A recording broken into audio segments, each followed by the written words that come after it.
President over the weekend gave had a speech, huge rally, unbelievable crowd in New Hampshire. They didn't like his rhetoric. He was talking about the border. He was talking about people coming from other countries, coming from prisons. And they wanted to focus all the Sunday shows, Lawrence, on the word he used, poison. He was just trying to say, we want to keep America, America. We want to build up the border and find out who's coming in and out. And they tried to say that this language was the problem. It is a problem. It's literally Nazi speak, Brian Kilmeade. Brian Kilmeade has criticized Trump occasionally in the past. He's supposed to be, compared to other Fox hosts, a little bit reasonable, maybe a little incurious, a little ignorant in general of history and all of that. But this is at best willful ignorance about the sort of language that Trump is using. When you're talking about poisoning the blood of a nation, that's just straight Hitler stuff. That's all it is. I'm sorry. He's just talking about the border. That's all. Why do you get so mad? He wants to solve problems, so he says final solution. Why are you getting down on him on language? Language matters, buddy. It definitely matters in this case. And in particular, the brushing off of trying to smear all migrants as being people who broke out of the insane asylum or that got out of prison somehow. This, again, because everything has to be a conspiracy theory. Every single migrant is not coming to America perhaps to safeguard their life or have better economic opportunities or make a better life for their kids. No, they've all been let out of prisons across Latin and South America and then shipped to the border. Because everything has to be the craziest, most conspiratorial version of itself. But just in case, John, you thought it was about the Americas, he made sure to include Asia and Africa as well. He is racist against all of them, and he's ginning up xenophobia against anyone who isn't white. To say nothing of the Asians, Africans, and Latinos who are American. US born or naturalized or live here or just like. It is, yeah, it's dangerous. And I can't, because I always go here, because we are still in the midst of a war raging on Gaza. I can't help but think about language, right? And this conversation over language as people criticize the Israeli government and say, I believe in Palestinian human rights, and are then told that that language is somehow anti-Semitic. Here we have a rabid anti-Semite, racist, xenophobe saying exactly what he believes. And the right, who will call the left anti-Semites no matter what they say, is saying, oh, what do you mean? It's the same thing. Well, he's just, all he's talking about is the border. Don't get your panties in a bunch, right? It's the same thing we've heard from, this is how this gets whitewashed, right? And sure, it's Kilmeade today, but tomorrow, it could be NPR. Do you know what I'm saying? Tomorrow, it's mainstream news. It's like, what I think he's saying ultimately is that we should have strong borders. And I think he's saying, and it's like, no, that's not what he's saying. But you see the way this gets laundered and normalized.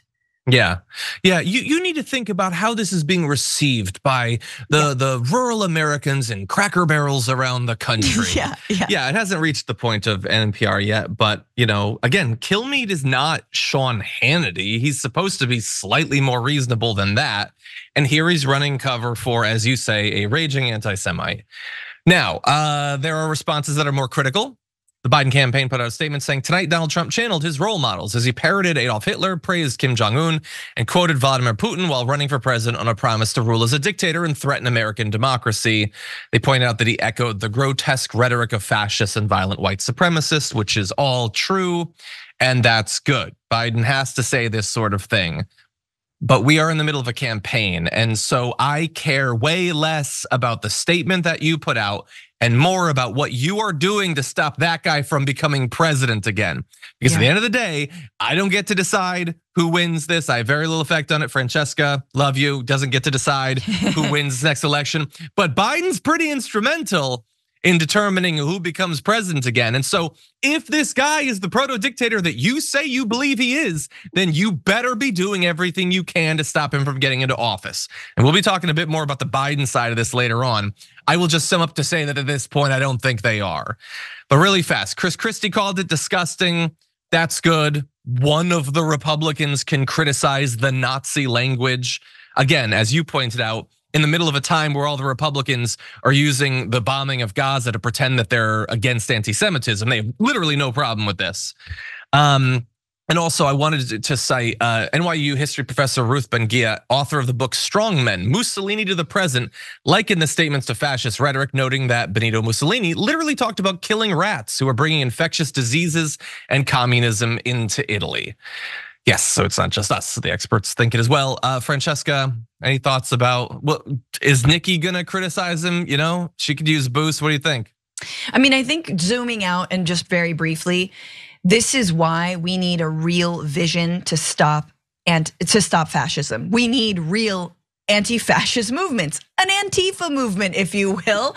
Although maybe not taking that exact tone and contour, but we need a vision that can pull us out of this, like, the sort of, again, this craven and also like somehow alluring ideology that as long as we hate and exclude everybody else that isn't like a white Christian, wealthy person in this country, then everything will be all hunky-dory. No, we need a real vision. And like, I believe that vision is a multiracial, multi-ethnic, multi-religious democracy, right? The kinds that this country was ostensibly founded on, although Republicans say, no, it should be a Christian nation. Our founding fathers were Christian. No, they explicitly said there was a separation of church and state.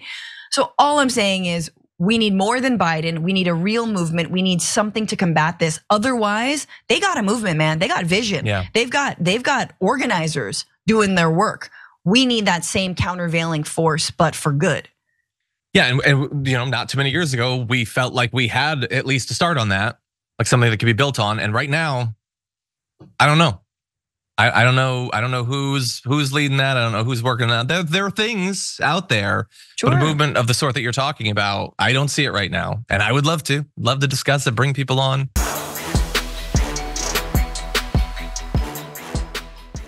Check out the Damage Report podcast each day, wherever you get your podcasts, whether Pocket Casts or Stitcher or iTunes. You can join me as I give you the news and stories you want, with a range of co-hosts and interview guests jumping in on the fun each day. Again, that's the Damage Report, wherever you get your podcasts. And if you get them at iTunes, don't forget to rate and review. Sometimes I'll read them live on the show.